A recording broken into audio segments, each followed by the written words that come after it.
hindi daw papayag kung siya ang manalo sana noong 2022. Kung si Mama Leni Robredo daw ang nanalo noong 2022 presidential election, hindi daw sana papayag si Leni na dalhin sa ICC si Digong. Yun ang sabi ni Senator Antonio Trillanes. So ito mga kababayan, ipapanood ko sa inyo at pakinggan nyo po. Mga kababayan, ito po. Ayaw raw ni Naga City Mayor Leni Robredo na ikulong sa ICC si dating Pangulo Duterte. Yan ang isa sa mga isiniwalat ni Antonio Trillanes IV. Anya, malalim ang pagkakaibigan ni VP Sara at Mayor Leni. Kaya nga raw walang imik ang dating bise sa issue ng impeachment. Nasa frontline ng balitang yan si Marian Enriquez.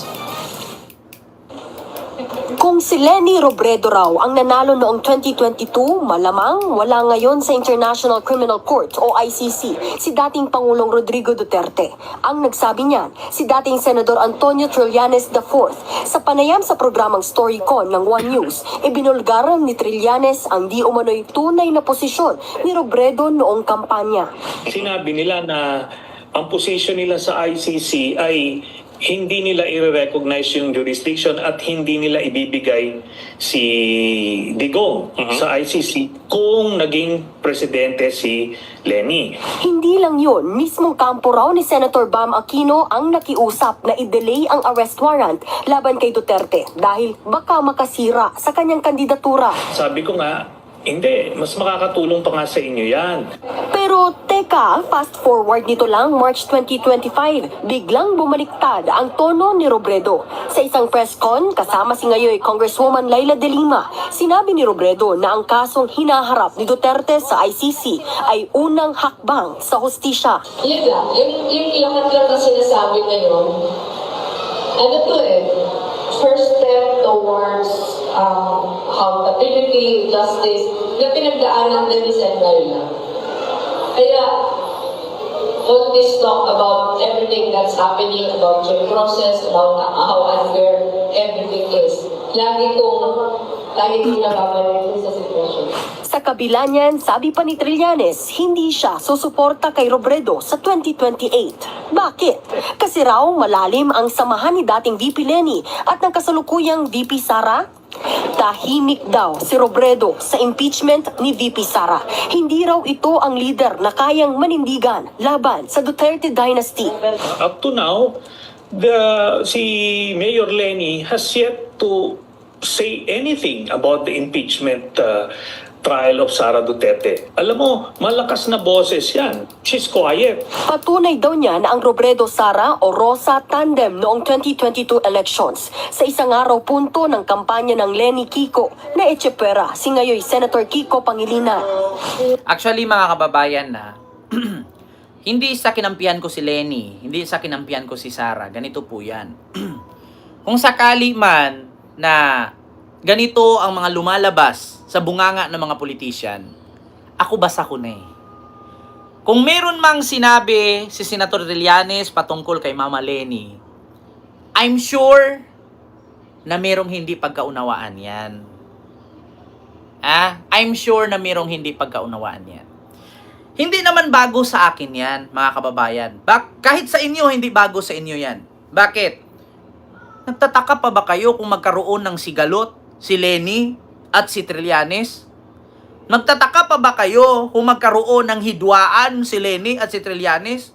Hindi nyo ba nakita kay Aimee at kay BBM, magkapatid na nga mismo yan Diba? Magkapatid na nga mismo si Aimee at si BBM, nag-away pa.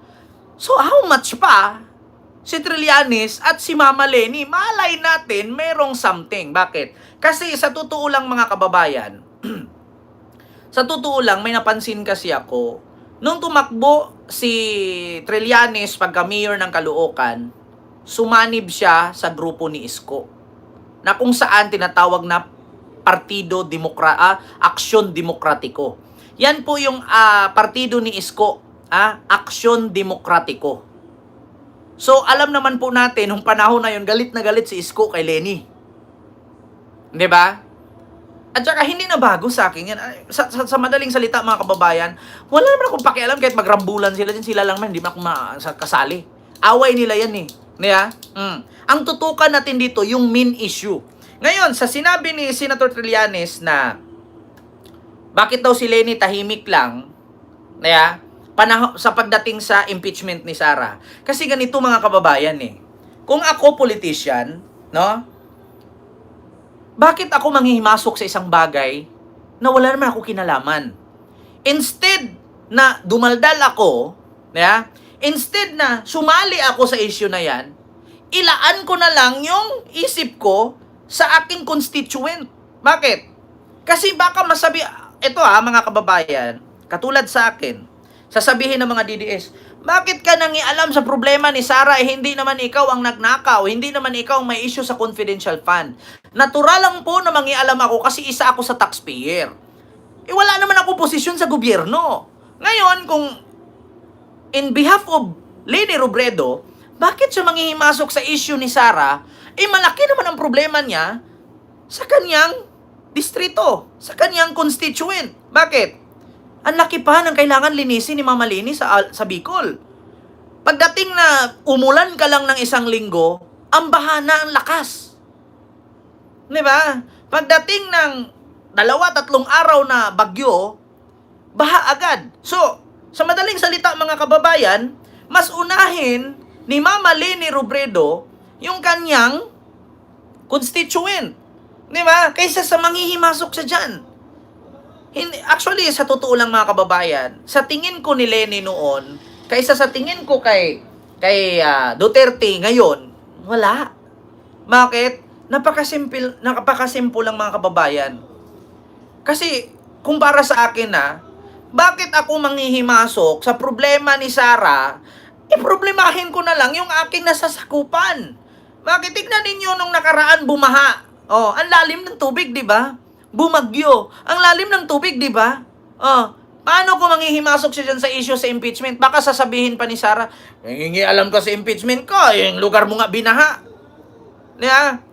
Sa madaling salita mga kababayan, hindi ko kinampihan si Leni. Pero ang sa akin lang, in my own point of view at in my own opinion, di lang isang vlogger, mas unahin na lang ni Leni yung problema niya. Kaysa sa problemahin niya yung, tingnan mo si Bam Aquino. Nung panahon ng midterm election, kasagsagan ng midterm election, tapos kasagsagan ng impeachment ni Sara, nakita nyo ba nang himasok si Bam? Hindi. Bakit? Pag nanghihimasok si Bam dyan, pag ikaw politician, para maluklok ka sa posisyon na inaasam-asam mo, boto ang kailangan mo. Ngayon, kung wala ka namang kinalaman dyan sa issue na yung pagnanakaw ng confidential fund, huwag ka nang manghimasok. Kasi bakit? Baka may possibility pang hindi ka mananalo. Bakit? Wala ka namang kinalaman dyan sa issue, sasali ka, hindi ka ngayon iboto ng DDS, hindi ka ngayon iboto ng loyalista. Instead na manahimik ka na lang, unahin mo yung problema mo bago mo problemahin yung problema ni Sara. Kasi once politician, need niyan boto. Diba? Paano ka maging senador kung makikialam ka sa gulo? Unahin mo muna, pag naging senador ka na, doon ka na babakbak. Mahirap kasi mga kababayan, eleksyon na eleksyon, sasawsaw ka. Ngayon, pag sinabi ni Sara, wala ka namang kinalaman dito, sasali-sali ka pa. Diba? Ganun lang. Kaya sa totoo lang mga kababayan, believe ako kay Trillanes. Pagdating naman kay Leni, believe din ako kay Leni sa kanyang pasensyosong damdamin. Yung mapagkumbaba. Mapagpasensya. Kung ako naman kay Leni, instead na unahin ko yung impeachment na yan, yes, natural, may karapatan tayong mag-react pagdating sa impeachment. Kasi pera ng taong bayan yan, malaking usapin yan. Pero alin bang unahin ko, yung issue sa impeachment o yung constituent ko? Much better na sigurong manahimik ako. Kasi bakit? Hindi lang din naman si Leni ang tahimik. Bakit si Vico Soto nakikisali ba? Bakit si Isko nakikisali ba? Kung nakikisali yan sila tatlo, hindi na maganda yung kanilang yung kanilang distrito, yung kanilang nasasakupan. Kawawa ang kanilang constituent. Kung unahin nila yung makikichismis dyan sa na yan. Diba? Makikichismis sa impeachment na yan. Bakit? Kahit makisali si Leni dyan sa impeachment na yan, kahit makisali man si Isko, si Vico Soto niyan, Nandyan po ang Korte Suprema, nandyan po ang Senado, nandyan po ang House of Representatives. Kahit naman magsigaw-sigaw siya, then impit Sara, wala pa rin siyang nagagawa. Si PBBM nga hindi nanghihimasok eh. Ba't hindi nyo pinuna? Ano ba sabi ni PBBM? Nandyan naman ang House of Representatives. Nandyan ang Senado. Trabaho nila yan. Hindi ko trabaho bilang Pangulo. Kaya ngayon sasabihin ko, di ba? Kung ako si Leni Robredo, nandyan naman ang HOR. Nandyan naman ang Senate. Nandyan ang Supreme Court. Bakit ako mangingialam? Hindi ko naman trabaho yan. Ako bilang mayor, karapatan kong obligahin yung sarili ko sa aking mga constituent. Di ba? Ganun yun. Kayo, kung ang point of view ninyo ay para kay Trillanes, karapatan nyo yan. Hindi ko kinampihan si Trillanes, hindi ko kinampihan si Leni. Di ba? Pero ang sa akin lang, bakit manghihimasok si Leni dyan? Ang laki po ng problema ng Bicol, Bicol Region, mga kababayan, number 1 sa binabaha yan. Kasi bakit? Alam naman po natin, hindi pa ako pinanganak, yung Bicol po ang number 1 na unang tatamaan ng bagyo kada may bagyo. Bukod sa Marinduque, Bicol, Bataan, Batanes, yan po ang mga unang tinatamaan ng bagyo. Kaya, ilang bagyo po ang pumasok sunod-sunod. May time pa ba si Leni manghimasok dyan sa impeachment na yan? Kahit naman si Leni magsirko balintong dyan, magdala ng grupo, o tawagin niya lahat ng NPA, lahat ng MILF, MNLF, lahat ng Abu Sayyaf, o magsanib pwersa sila lahat, bitbitin ni Leni. May magagawa ba sila? Hindi naman nila trabaho yan. Nandyan naman ang Kongreso, nandyan naman ang Senado, nandyan naman ang Supreme Court. Hayaan mo magrambol yung tatlong ahensya na yan. Di ba? Hindi ko kinakampihan si Leni, Ang sa akin lang, wag nyo nang gambalain yung mga taong nagtatrabaho naman. Di ba? Bakit hindi nyo tanungin? Vilma Santos nga, di ba, Ma'am Susan Vergara? Bakit si Vilma Santos? Wala naman din tayo narinig patungkol sa impeachment. Bakit si Gloria Arroyo?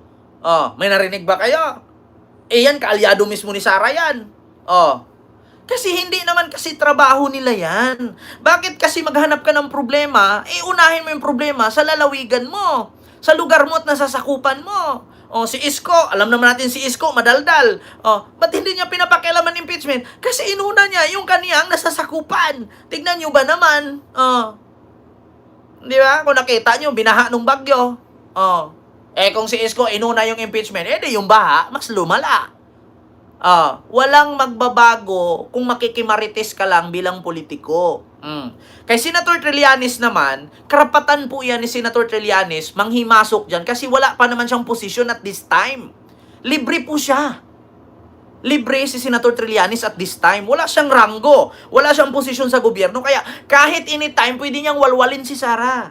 Kahit anytime, pwede niyang wakwakin si Sara dyan. Wala naman siyang trabaho Wala naman siyang posisyon, hindi naman siya mayor, hindi din siya congressman, hindi din siya senador. So marami siyang time. Di ba? Hindi nyo pa nga na-resolba yung problema sa Bicol, sasali pa siya. Hindi porke tahimik, kaibigan na. Kung ako sa totoo lang mga kababayan, kung ako lang papipiliin, mas gusto ko maraming kaibigan. Bakit?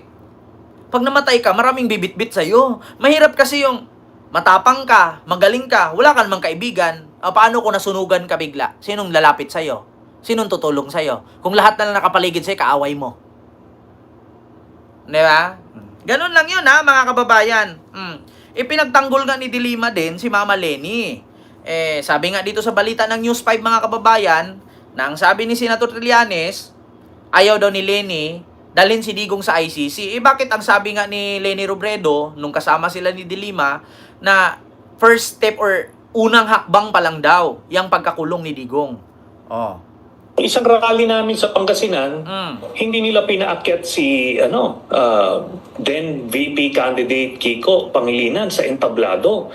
Kasi nga dun sa Robredo-Sara Alliance. So meron ng ganon ever since. Hindi naman po natin kasi masisi yan kung meron mang Robredo-Sara Alliance. Bakit? Nung panahon nga, nung 2022 election, meron ngang Isko-Sara.